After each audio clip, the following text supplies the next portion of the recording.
sites. I want to thank you all for attending, and it's great to have you here today. My name is Sean Wiscar. I'm one of Municipalities of Saskatchewan's advocacy advisors, and I'd like to thank our webinar sponsor, Sumisure. Thanks to Sumishure's sponsorship, all of Municipalities of Saskatchewan webinars are now free for all of our members and free to you, the SPRA members who have joined us today. So be sure to keep an eye out for municipal update and member emails for our future webinar opportunities. You can also help shape our webinar opportunities by staying to the end of today's webinar and filling out a survey. Your feedback is going to help make our webinars even better. A link to today's presentation is also going to be sent out to all the registrants. And now I'm going to give you a tour of the presentation page. As you know, Municipalities of Saskatchewan uses Zoom.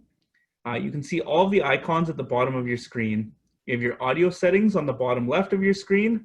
And if you're having problems with the audio on your computer, you can always switch over to phone audio.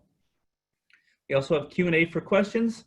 Please note that you have the choice to send your questions anonymously, and the questions can only be viewed by us, the panelists. You have the chat for comments and conversation, and you can send your comments to the panelists or to the panelists and all attendees.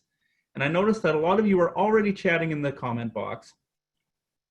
We also have the raise hand function, which will be used by us if we're having any technical difficulties or need any last minute feedback. It's now my pleasure to introduce today's speakers. We have Kelsey Dale. She's the food safety consultant for the Ministry of Health. She's responsible for consulting and developing policy on multiple environmental health portfolios, including food safety, personal services, and communicable diseases.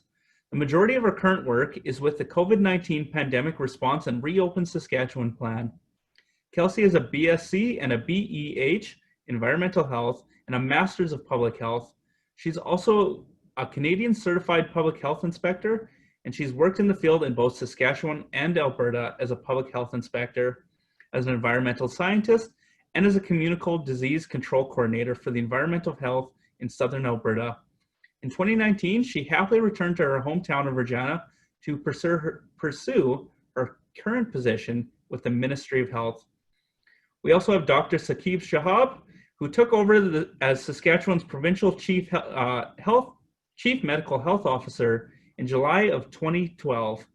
Dr. Shahab was the Deputy Chief Medical Health Officer in the province of Saskatchewan from July 2009 until July 2012.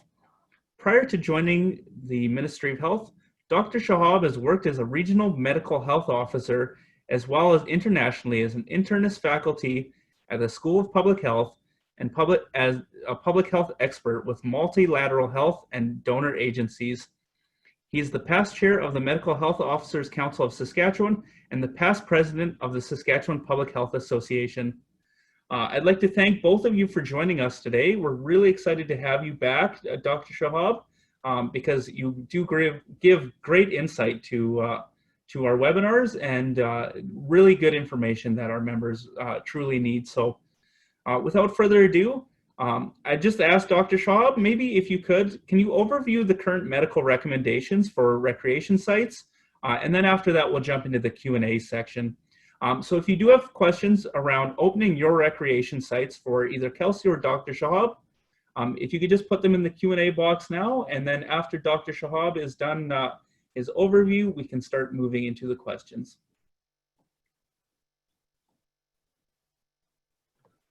Thanks, Sean. So thanks for that. So I'll maybe give a bit of an overview, and then I will ask Kelsey to correct everything that I've said that's wrong, because she's the expert on the guidelines, and also then provide a bit more detail as part of the overview.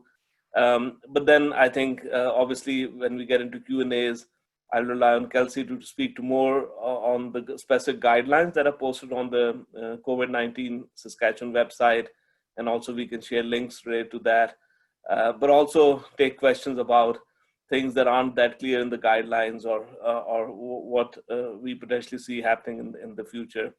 So in terms of where we are now and where we've been, as we all know, February, pandemic was declared globally. Canada had its first COVID case. In March, very quickly, we went into full lockdown over a week. And as we were going into lockdown, we had several super spreading events at, a snowmobile rally where actually the super spreading event was most likely in the kind of social event in the evening. And then we had several curling bonspiels, where including a bonspiel attended by physicians from Saskatchewan and Alberta, where 11 out of 22 physicians got COVID, and they were all cleaning their hockey sticks with Lysol, but likely the transmission happened in the post-event socializing. So, and then of course, we went into full lockdown, only essential services were continuing. But then what happened over May, June, July, and now August is that we gradually came out of lockdown as part of reopening Saskatchewan. Sports teams are allowed to play in mini leagues or up to 50. They can only play locally. Tournaments within the province or interprovincial are not allowed.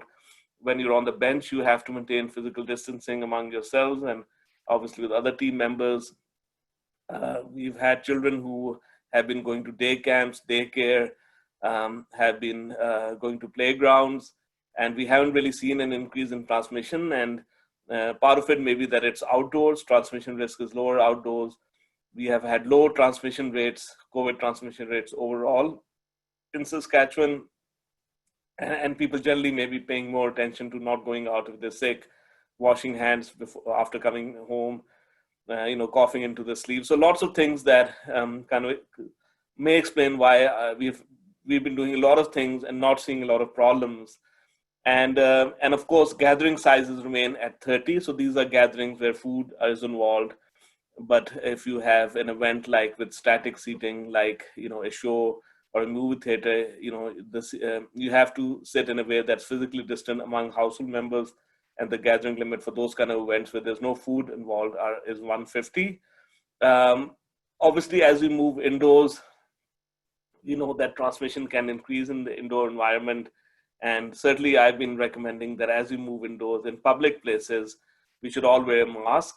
And again, I'll be happy to hear views about mask use while you're actually competing or playing, which may or may not be feasible in some settings. But certainly if you're sitting as a spectator or as a team member on a bench or as other staff, masks do reduce transmission, overall transmission by a factor of 50 to 70%. So just a simple act of wearing a mask indoors has a significant impact. And finally, obviously schools are starting, so there's recreational activity and sports activities that are linked to when schools and universities start. I think some of the university events probably will not start right away. Most universities online. Schools, of course, are for the most part going to be in person. But some of the, within school sports and intramural sports may take some time to pick up. So how will that work? And of course, sports leagues and community leagues.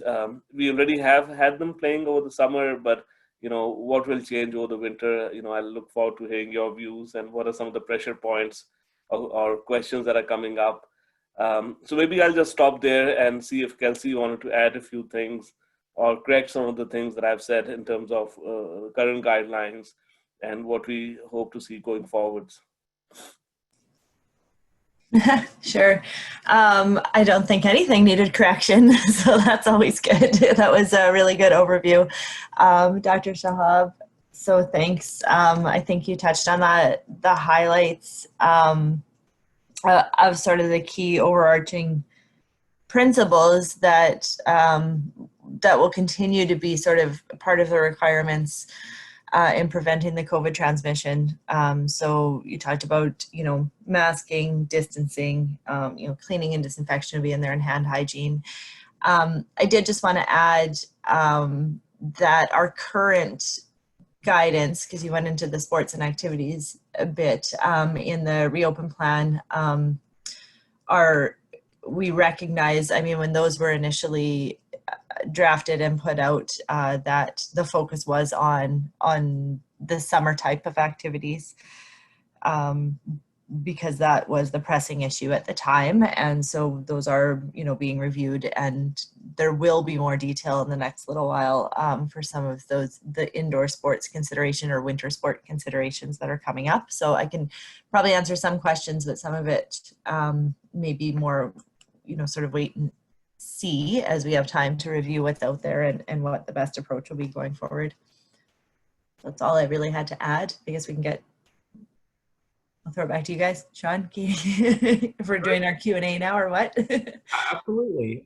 So yeah, thank you, Dr. Shahab and Kelsey, for that quick overview of the process. If you want, you can both turn your mics and your cameras on, and then we can just start throwing the Q&A questions your way. Our first question is, are 30 people allowed per ice surface if a facility has multiple ice surfaces? Sure, I can field that. So right now, an ice surface would be having to follow the same considerations that are in the activity guidelines per field.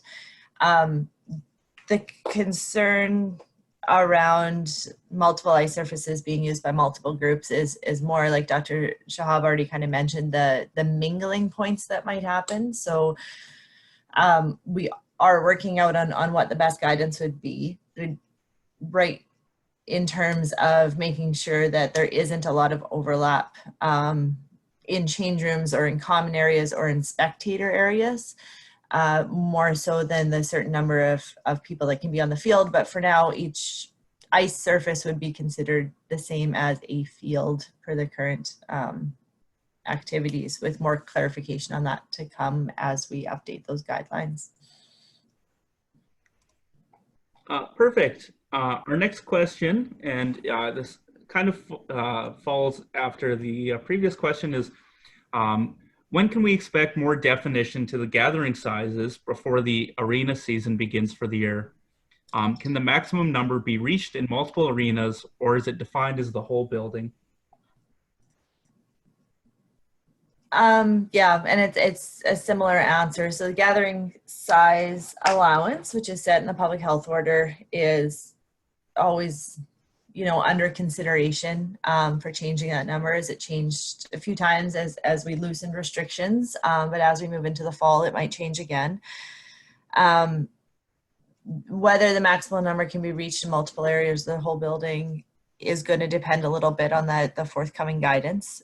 We are working on getting that out, hopefully prior to the season starting, but we've got a lot of competing priorities right now with education and such. So we're just, I don't have an exact timeline as when there'll be more definition on that gathering size for arenas, but it should be coming in the next little while, hopefully.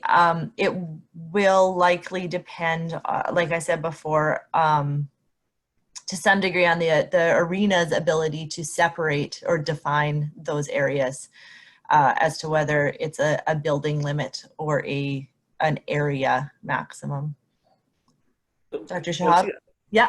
So Kelsey, I wanted to clarify this from you. So currently, if there's a small arena that can accommodate up to 150 people with the assumption that households sit together, but they are physically distant by 2 meters from other households, that is allowed. Is that correct?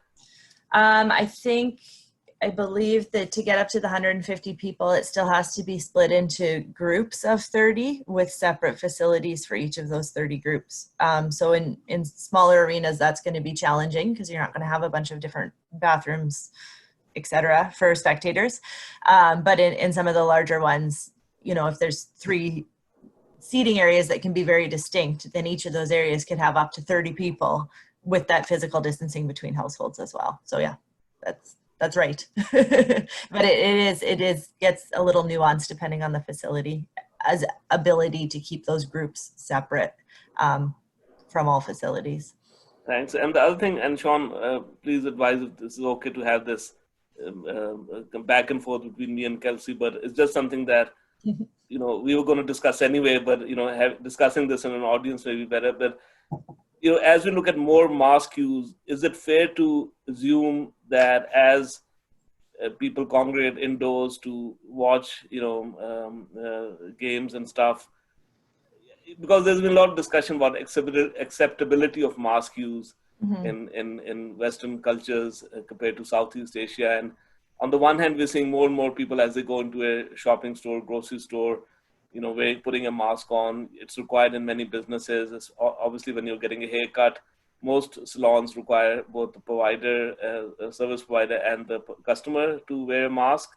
But is it feasible to expect that everyone coming to watch an event should have a mask on? And the reason I'm saying is that there is a way to have, a gathering of up to 150 in a way that is much safer than without everyone wearing a mask. But obviously, and there'll be exemptions for children under 2, obviously, and children under 12. But I'm just putting it out there because that can mean the difference between having people come and watch a game in a larger number safely and not being able to do that. And my final comment would be, all of this is being done because we don't want to have the super spreader events we saw in March. We want to kind of start, going to work, going to school, enjoying our recreational activities in as normal a way as we can, but at the same time, avoid the kind of situations where there's an event with 100 people and then 40 got COVID. And so some of the guidelines as they exist now with the physical distancing and maybe just overlaying an additional layer of, more consistent mask use would go a long way. But I just wanted to put it out there, and first of all, for Kelsey to respond, and then Sean, you and members, if they had any comments on this as well. Thanks. Yeah, good. And I think it's absolutely been, with your encouragement and the messaging we're put out there around masking, another important consideration for facilities to put in, masking while spectating or masking while you're attending the events. Generally, when people attend sports events, they don't always just sit there quietly and don't say anything. There's a tendency to stand up and shout and encourage or make corrections to whatever activity is going on. And that creates some complexity around, more droplets being emitted potentially. So masking can help mitigate some of that. And it is something that is already out there, as Dr. Shahab mentioned, as a recommendation in public areas where distancing can't be maintained or is unpredictable, which will likely be the case in some of these arenas. Once you're seated and separate, you're separate, but maintaining that distance the full time, that masking is another layer that's highly recommended to integrate. One thing I'll mention, Sean, is that we've obviously had now almost 3 months of worship services being allowed up to 150 if space allows. And many worship places, from what I've understood, is that if they do allow in-person, mask use is recommended, and many people do wear masks. And we've seen the occasional case of cluster linked to worship services, but understand that we've had thousands of worship services weekly over the last 2.5, 3 months. We haven't certainly seen large outbreaks. So again, some of those interventions like wearing a mask can go a long way to allowing things during a pandemic, which otherwise may not be possible. Yeah, I think you make an excellent point, Dr. Shahab. And many people, they define their community rink as kind of the center of their community. That's where all the gatherings are. That's where, as a hockey parent, you spend 90% of your day. So I think kind of the advisement around being cautious and kind of encouraging as much as you can mask use in indoor public spaces, especially as it's going to get colder and people are going to be kind of indoor a lot more often. I think that is definitely very good guidance that can be really helpful. And as our members, if you have comments or any discussion that you want to make around this, you're definitely encouraged to put it in the chat pod. And if a good conversation comes out of that, I can certainly relay that to you. So our next question is, should arenas with concession stands remain closed during the pandemic?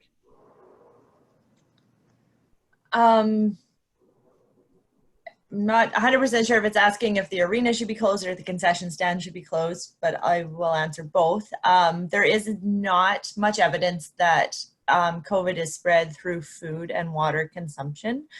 So if a concession is operating in an arena, as long as it's following the recommended guidelines for food and beverage service that are in the reopen plan, that should be okay. That is okay. The biggest risk around concession stands is maintaining that distance while people are lining up. You know, if it is a game and there's a small intermission, or just, you know, the time between periods when everybody's trying to get their burger at the same time, then that could be a pinch point that just needs consideration in the operation of the event.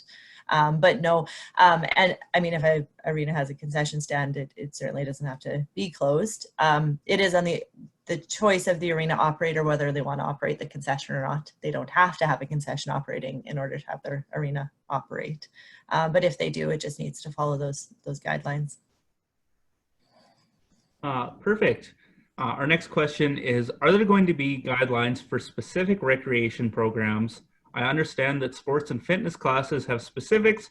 However, programs such as youth programs seem to not. Can we adapt other guidelines, such as the Child and Youth Day Camp guidelines for our youth programming?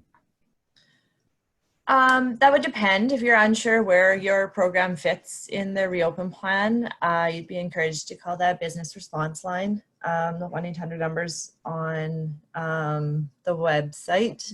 I don't have it at hand, apologies.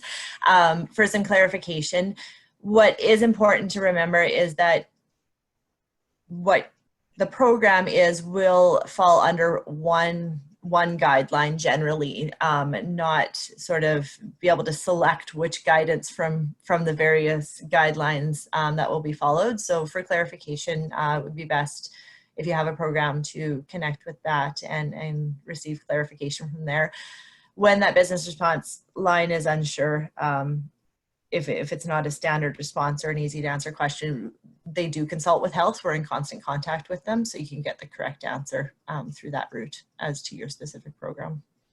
As for specific recreation programs, in the winter, there probably will be consideration in the upcoming guidelines for specific winter sports that are specifically unique. So sort of similar to what we've done with the aquatic facilities guidance, there are some winter sports. The one that comes to mind right now is downhill skiing. That probably has very specific guidance around how that is conducted. But the majority of recreation programs will fall under the general guidance, just like they do now. Perfect. Thank you, Kelsey. Our next question is, we have a publicly accessible facility. There are indoor benches and bathrooms. It is not staffed or cleaned very regularly. Can you confirm that this should still be locked to the public?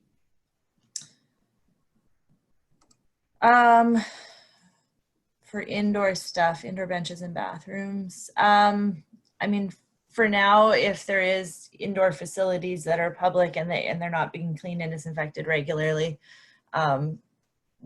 they probably should be limited for public access at the moment, unless that can be done between groups that are using them. So it would be similar to, you know, the bathrooms and stuff offered in campgrounds right now. They're allowed to be open, but they do have to be cleaned regularly. They don't have to be staffed. So, but if they can't be cleaned regularly, they shouldn't be open at the moment. Thank you. Our next question is, and it's just a follow-up to the ice surface question that we made earlier. Mm-hmm. The gathering, so the gathering can be watching the same ice surface as long as they are separate and have separate bathrooms for each gathering of 30. So if we have 2 bathrooms and we have 4 different watching areas, could we have 30 on the ice, 30 in each watching area, and then still be able to use 2 times 30 in the watching areas? So I guess it would be 2 sides of the rink where there are 4 sections of 30. That's a really specific question. That's a little bit tricky to answer. The participants in the sport, so those playing the game on the ice surface, are a separate consideration in terms of a gathering number from the spectators. So, but spectator-wise, if you're splitting them into groups of 30, if you have 2 washrooms, then essentially you could have those would be two separate facilities, two groups of 30, each having access to one of those washrooms. Because then those groups of 30s wouldn't mingle, and that's the intention. So you wouldn't be able to have numbers greater than that at this time. So 60 spectators, I guess, from the sounds of it. Sorry, I tried to follow along. I don't see that question in front of me. I was trying to find it in the box as well. I apologize. We have a lot of questions coming in, folks. We're probably not going to be able to get to all of them, but I'll try to get through as many different ones as possible. Our next question is, we have been open since June 15th, but we have not opened our shower facilities as we are understood that humidity allows transmission easier. Is this a fact? Yeah, things like humidity can impact how long a virus stays just in general viable in the environment and on surfaces. Any shared facilities like that, the important thing would be maintaining distance and the cleaning and disinfection between use. So if that's, not feasible in that facility at this time, then showering, I guess, will have to remain not closed. If showers and stuff are going to be used, they have to be cleaned and disinfected between each group. If it is the team showers or the locker rooms, teams right now are needing to develop sort of mini leagues and cohorts. And so the teams are essentially sort of cohorting together. They should maintain distance as much as possible, but ultimately they are probably going to be in closer contact with each other. And so it would depend on how that showering activity is going to occur, whether they could be would be recommended to be permitted or not. Perfect. Our next question is, can gymnasiums be open for multiple sports on different courts at once and multi-purposes? As long as there is sufficient distance between activities, I believe that's permissible under the guideline, yes. And so the distance that we had, I don't know if we had given an exact number. So it's the same thing as two separate teams, say, sharing a soccer field to play two activities. You have to have enough distance between the types of activities that there's no chance for overlap or mingling between those groups, and physical distancing can be maintained. No sharing of items between the groups unless cleaning and disinfection happens in between. And then to stagger those activities. So again, while they're all separate on the court, they're not all trying to use the change room at the same time or the bathrooms and things like that. Yeah, one comment I want to make, and Kelsey, you may want to cross-reference with gyms, because I think in gyms also change rooms and shower facilities are either not recommended, or there's a recommendation that you don't change at the gym. You come in your workout clothes, obviously with winter that may have to change as well, but it's just reducing the kind of congestion that happens around shower rooms and change rooms and those kind of things. And that's just something that may be relevant for this discussion as well. But what we have seen in gyms is that individuals may exercise on their own, or there may be group activities like spin classes or aerobics, and there, by just having some attention to spacing, some attention to ventilation. It's not just the spacing trying to be 2 meters or more apart. If you're doing a spin class, more is better, be 3 meters apart if the space can accommodate that. High ceiling buildings are better than low ceiling buildings, trying to increase ventilation, not in a way that you blow air from one person to another, but just increase the air exchange. I think those are all important considerations. So I just want to make sure that, internally, Kelsey, we can cross-reference between gyms and guidelines for recreation facilities, but also acknowledge that gyms have been open, and for the most part, it has not been a problem, either in terms of individual activities or group activities, because there seems to be good compliance with the guidelines. Thanks. Yep, that's very accurate, and more considerations. There is a lot to consider if you're flexing some of that gathering to use your space. Perfect. Our next question is for outdoor community rinks that are drop-in usage. I assume the limit is 30 still, but are there special considerations we need to be making for these outdoor arenas? Unfortunately, the answer to that right now is there may be, and that, you know, if there are special considerations, that'll be forthcoming in upcoming guideline changes. Outdoor community rinks, the accessibility to the public in non-programmed type activities, so just to go over there and skate one evening, is very similar to the summertime use of a public to playground. But it will be considered if there's any additional, you know, recommendations or guidelines that need to follow in the upcoming updates for winter sports. And a follow-up question to that is, will these guidelines be sent out to each facility on what they need to do to either open up or operate, or is the onus on the facilities themselves to go out and figure out what they need to do? Yeah, the onus is on the facility. The Public Health Act states that it is on the operator to ensure that they're operating in a way that prevents COVID transmission. And so there are news releases when the reopen plan has been updated, and the reopen plan is also just available online to check whether it's dated, whether there's been updated. We don't have the ability to send it to every facility, and it is the facility's responsibility to operate within the guidelines. And certainly we'll make sure that the links are available in the recording of this email for both the reopen plan as well as that hotline that Kelsey had referenced earlier. Yeah, and on the website, there's the whole reopen plan, which is a fairly large document, but it's also broken down by the individual guidelines. You can go directly to those links. So right now there's a sport and activity one, and they are searchable, and so it should be fairly simplified or to be able to find what applies to what facility. And then again, if it's unclear, you know, contacting the business response line or for clarity.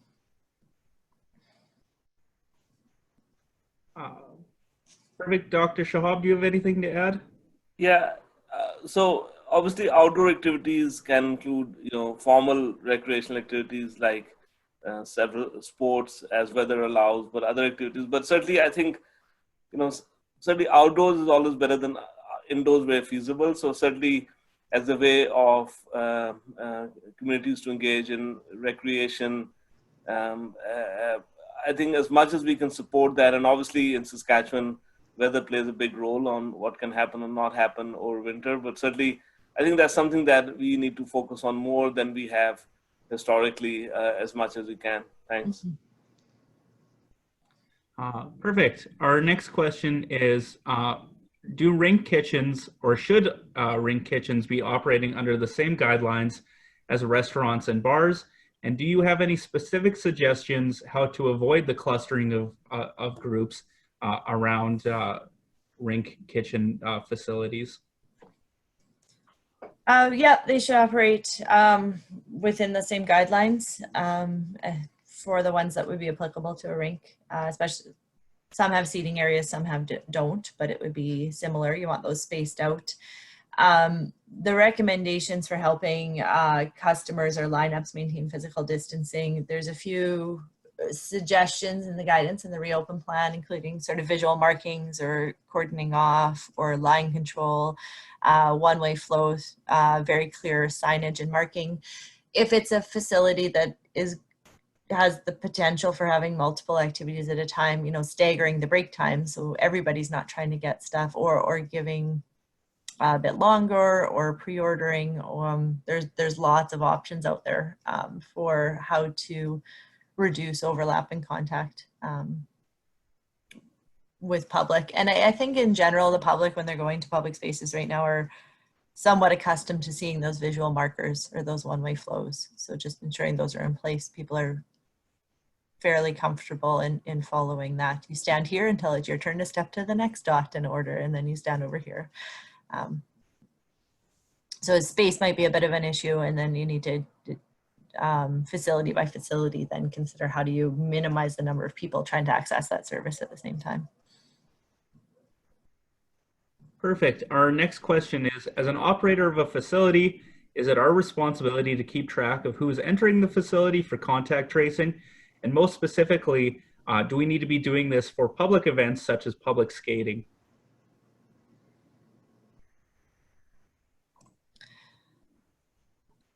No, like I said, it is the facility's operator's responsibility to ensure we, operate in a way that prevents the spread of COVID. And part of preventing that spread is contact tracing. It does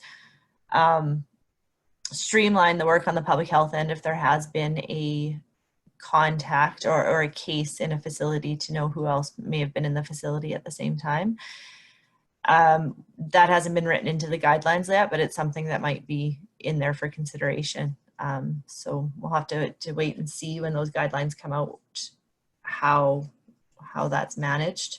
For something like public skating, it's another possibility that it might be, sort of a sign-in sheet with your name and number, similar to when you're going into a restaurant. Some stores have that as their policy now too, but I can't say for certain until those guidelines are finalized.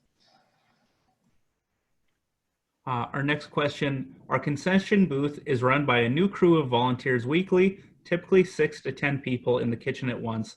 Will this be allowed to continue with the current guidelines? Yeah, food service run by volunteers is permitted. All those volunteers, if it's a new crew volunteer weekly, will have to know and follow the guidelines to operate that kitchen. And that includes, and within the reopen plan guidance right now, not attending when ill and following all the proper cleaning, disinfection, distancing, and hand hygiene necessary to handle food in the kitchen.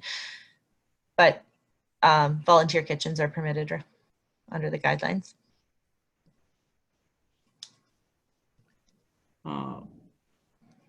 Perfect. We have municipal and federal provincial elections approaching, and our community hall will be used for both. What are the guidelines in place for voting and other election events? So we are working with Elections Saskatchewan to get those guidelines in place and get the polling stations and that approach, operated in a way that will reduce and prevent transmission.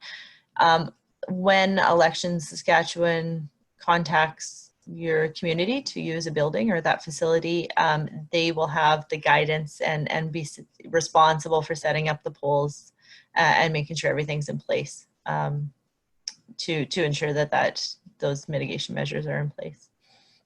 So if I can add to that, so we know that there are provincial elections happening in October, and I understand municipal elections in November. So I think that's a really important point, that how can you make the act of casting your vote at provincial or municipal elections safer? And we are using the same principles that have been used successfully in retail. As you know, essential retail has been open throughout the pandemic, non-essential retail opened up as part of the reopening Saskatchewan plan. So similar principles apply. You line up 2 meters apart, you sanitize your hands, wear a mask, don't hand things back and forth when you have to show your ID. You go, you cast your ballot, and you leave, and it's one-way traffic, 2 meter separation. Mm-hmm. Or where there are electoral offices, there may be a plexiglass barrier, which we see in grocery stores. So, but I think that's a really important point, that obviously there's provincial elections and municipal elections happening in November, provincial in October, municipal in November, but we expect them to happen as safely as other activities we do.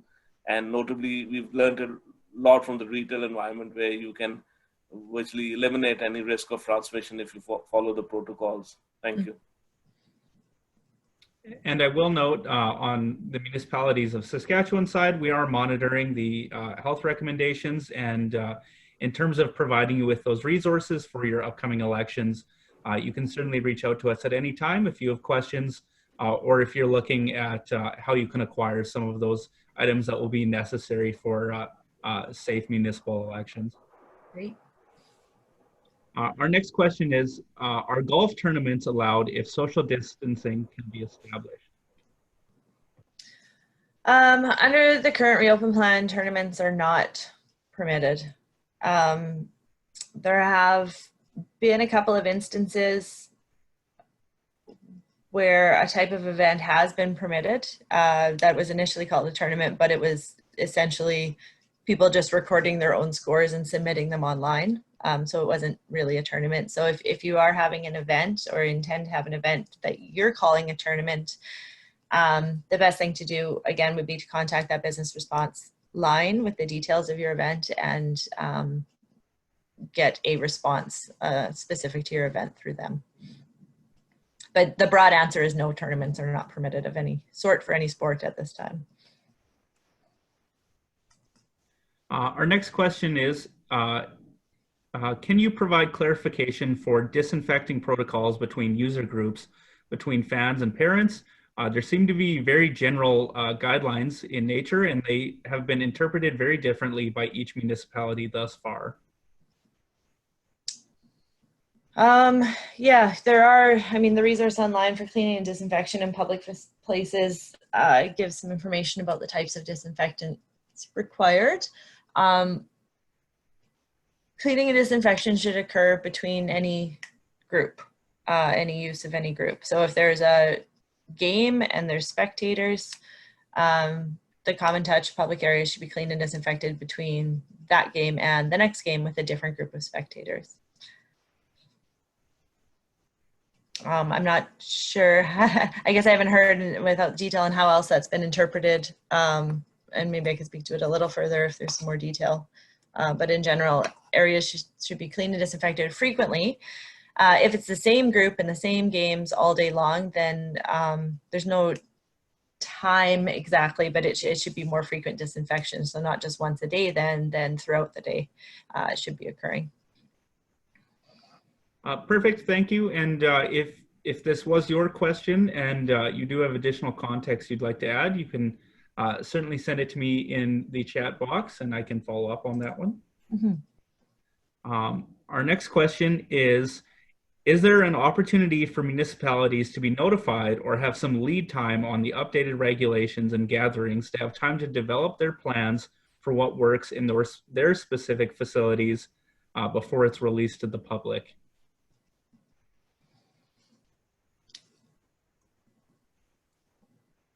Our goal is to have the guidance out before the majority or any of the seasons start for these types, giving you time to make the plan based on those guidelines. The broad guidelines that both Dr. Shahab and I have discussed today, I mean, will be in the guidelines. You're going to have some consideration, well, for the masking while in public, the physical distancing, increased cleaning and disinfection, you know, hand hygiene ability, and some of the concession. So it's unlikely, given how quickly these get developed and put out, that there'll be time for a consultation period. That hasn't been the case in any other guideline with any other industry.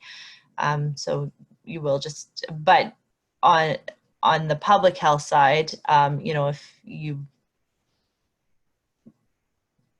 the expectation is that you meet those guidelines as soon as feasibly possible, but nobody is going to be out there the day they're released to make sure you have that met or not. But by the time you're holding the activities, the expectation would be that you do have those in place. There should be a bit of time between those guidelines being released and those activities starting, though, is the goal. Perfect. Thank you, Kelsey. The next question is contact in sports, such as in hockey or in football, allowed? And if so, are we supposed to be taking specific measures to limit this? Yeah, it should be minimized wherever possible. But we do recognize that there are certain sports where contact is inevitable. And so if steps can be taken to reduce it, it should be done.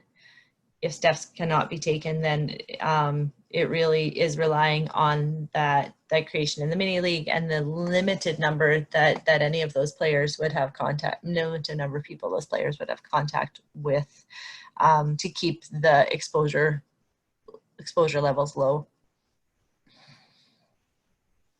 The next question, Once we develop our opening procedures, is there a person we can communicate with so our procedures can be checked to make sure that we haven't missed anything in the health guidelines? The capacity of the health system to do that right now is not great. We certainly will not be able to provide sort of approvals or reviews for every plan. It is on the facility operator to make sure that everything in there meets the guidelines and the public health order requirements. So, and I apologize. I'm just scrolling down here to make sure that I can get to unique questions. The next question is it important to have participants to a program or a fitness class sign a COVID waiver? I'm not sure what a COVID waiver would be. You can't waive your public health rights, basically. So I mean, you can, I guess the answer is no, that's not necessary. That's not one of the guidance things. You have to follow the guidelines in hosting a fitness class or offering or program. But the risk of participating in any of these, even with those in place, still exists as opposed to not participating at all. But there isn't a way, like you couldn't craft a waiver that would waive the rights of the participant to participate in that activity and have less precautions in place. So you couldn't hold a spin class with the bikes 1 meter apart as long as everybody signed a waiver. The bikes have to be 3 meters apart because it's a high intensity sport, whether a waiver is signed or not. But a waiver isn't a public health requirement in the guidelines right now at all. Perfect, thank you. Our next question, and this goes back to something, Dr. Shahab, you talked about on our previous webinar that you joined us for, but is there a standard type of mask that people should be wearing? And if so, is it a disposable mask, a cloth washable mask, or kind of a more heavy duty mask?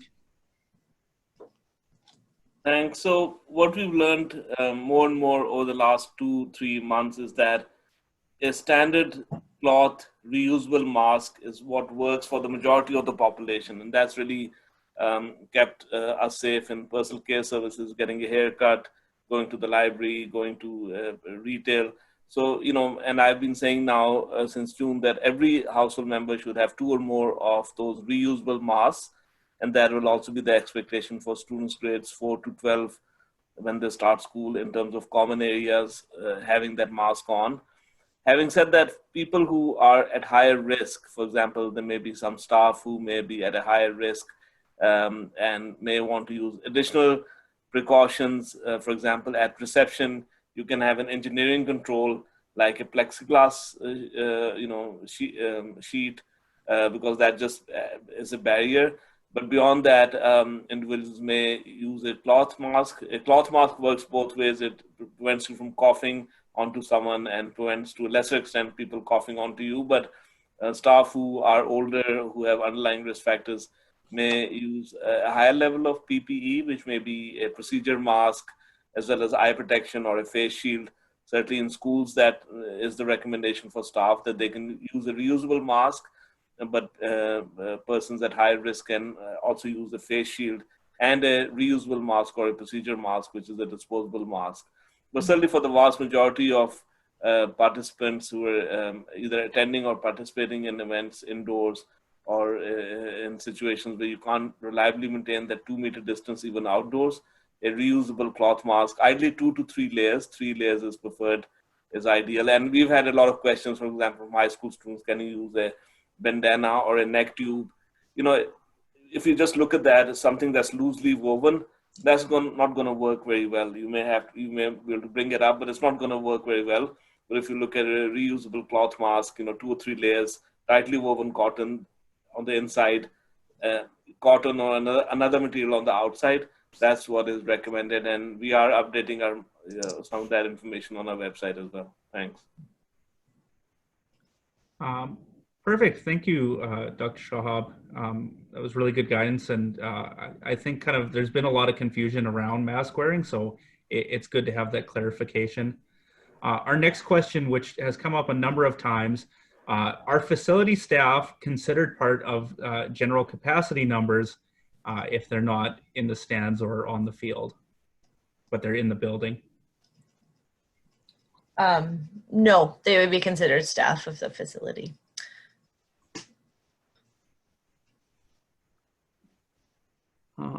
Perfect. I apologize. I am just scrolling through, being that we only have about 7 minutes left here. I just want to ensure that we can get to as many unique questions as possible. Are there specific guidelines around drop-in in senior recreation in senior center recreation facilities, or for when we will have senior citizens using recreation facilities, being that they're at higher risk?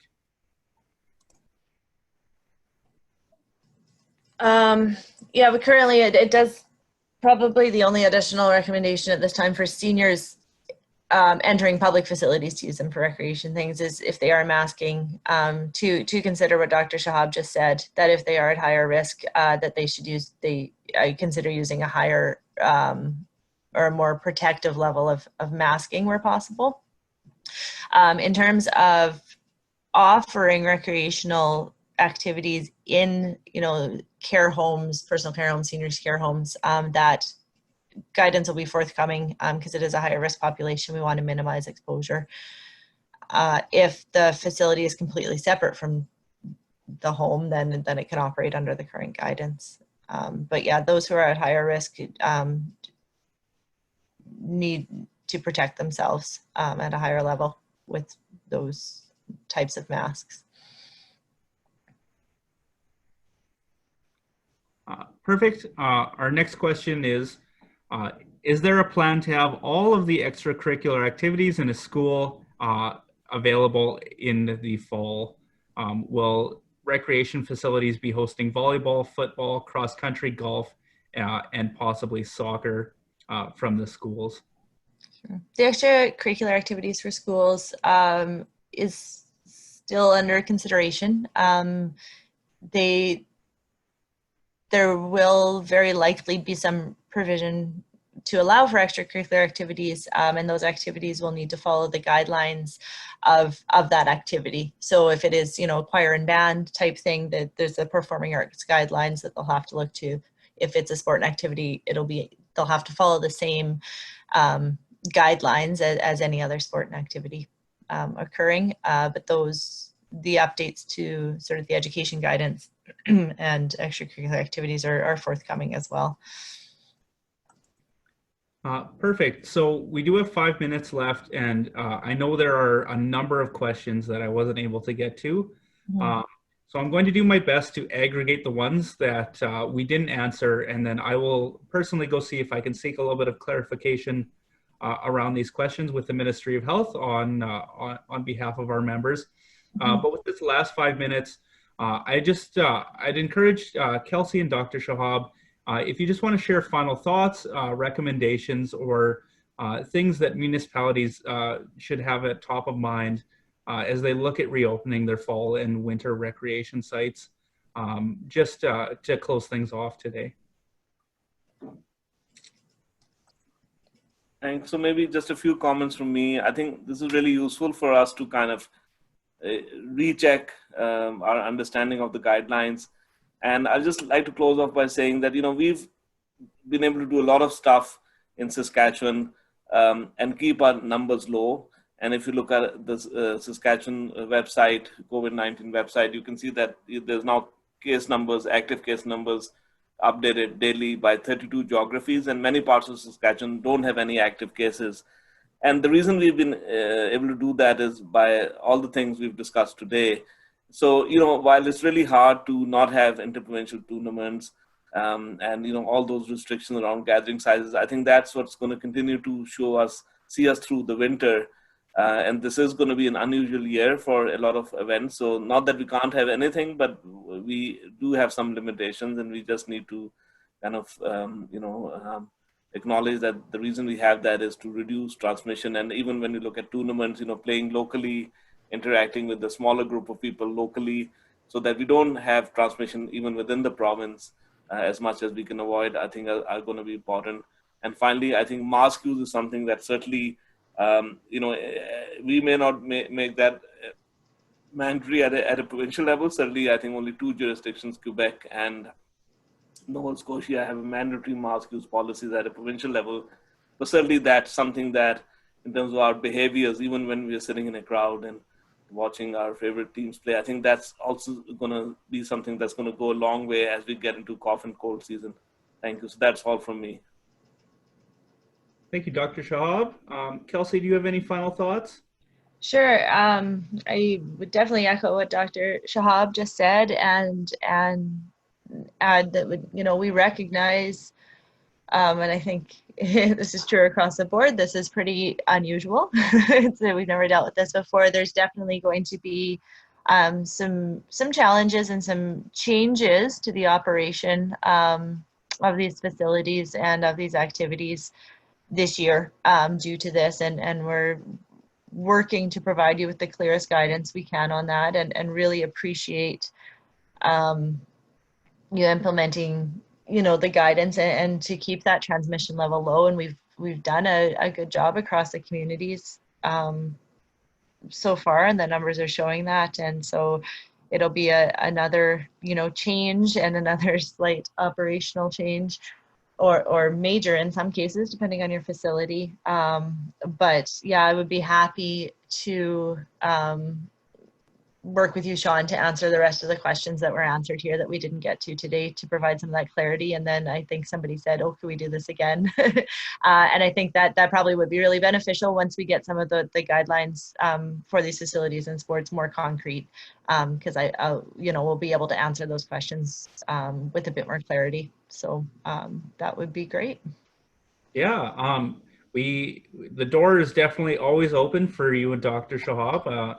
Our members take extreme value out of these meetings, so we definitely appreciate both of your time today. We know that you folks are the busiest people in the province, and it's certainly it's an honor and a privilege to have you take an hour out of your day to come talk with us.